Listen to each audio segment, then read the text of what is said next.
दोनों गा देंगे। रहरी के 3 पाता, रहरी के 3 पाता, तीनों का चनार हो। आह समाधि के 3 बहनिया, समाधि के 3 बहनिया, तीनों के 3 खेलार हो। समाधि के 3 बहनिया, तीनों के 3 खेलार हो। समाधि के अरे गोहिया ऐसी वैसी, गोहिया ऐसी वैसी, एगो उड़न बाज हो, एगो उड़न बाज हो। आ एगो मनोज भैया संगे, एगो मनोज भैया संगे आगे तैयार हो। एगो मनोज भैया संगे भागे तैयार हो। एगो मनोज सूट बूट पहिरला से हीरो न कहइबा ए बबुआ, सूट बूट पहिरला से हीरो न कहइबा ए बबुआ। अरे ए बबुआ, हाँ हाँ ए बबुआ, तू तो लफुए कहइबा ए बबुआ, तू तो लफुए कहइबा ए बबुआ, तू तो लफुए कहइबा। सूट बूट पहिरला से हीरो न कहइबा ए बबुआ, सूट बूट पहिरला से हीरो न कहइबा ए बबुआ।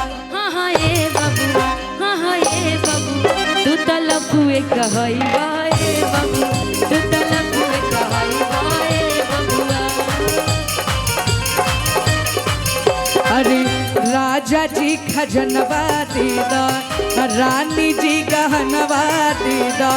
राजा जी खजनवा दे दो, रानी जी गहनवा दे दो। बाजी ना मजीरा ऐसे, बाजी ना मजीरा ऐसे, हीरा रतनवा दे दो।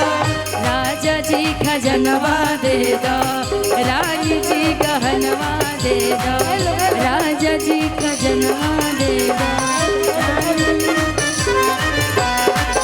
बाजी ना मजीरा ऐसे, बाजी ना मजीरा ऐसे, हीरा रतनवा दे दा, जनवा दे दा, रानी जी गहनवा दे दा।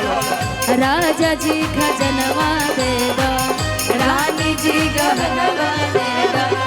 राजा जी खजनवा दे दा, रानी जी गहनवा दे दा।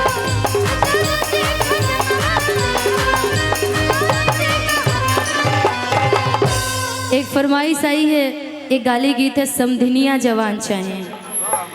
तो हमारे आर्यन भाई, समधी लोग भी जवान है, आदित्य भाई के लोग यहाँ पे उपस्थित हैं और हमारे बीच में हम सबके गार्जियन और हमारे भोजपुरी के शान, हमारे भोजपुरी के धरोहर, जिनसे हम सब लोग हमेशा कुछ ना कुछ सीखते हैं और सुनते हुए हम लोग हमेशा आते हैं। तो हमारे आन बान शान, हमारे गार्जियन, हम भोजपुरी के धरोहर, हमारे मनोज तिवारी जी उपस्थित हैं।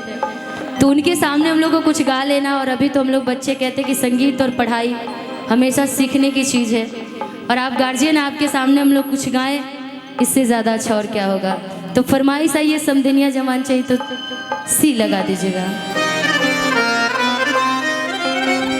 सुश्री नीचा उपाध्याय जी, मैम जी, मैं क्षमा चाहता हूँ आपको 2 मिनट के लिए रोकने के लिए।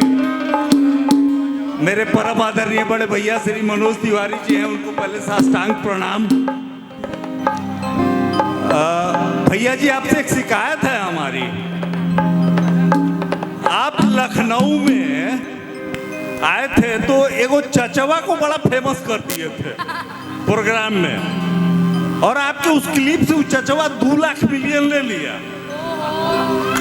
और 2 रुपया हमको नहीं दिया। और वो चचवा वो टोला का था, असली चचवा हम हैं। एक बार इनको भी फेमस कर दिया जाए। चचवा वो टोला के रहे, ये टोला के हम ही हैं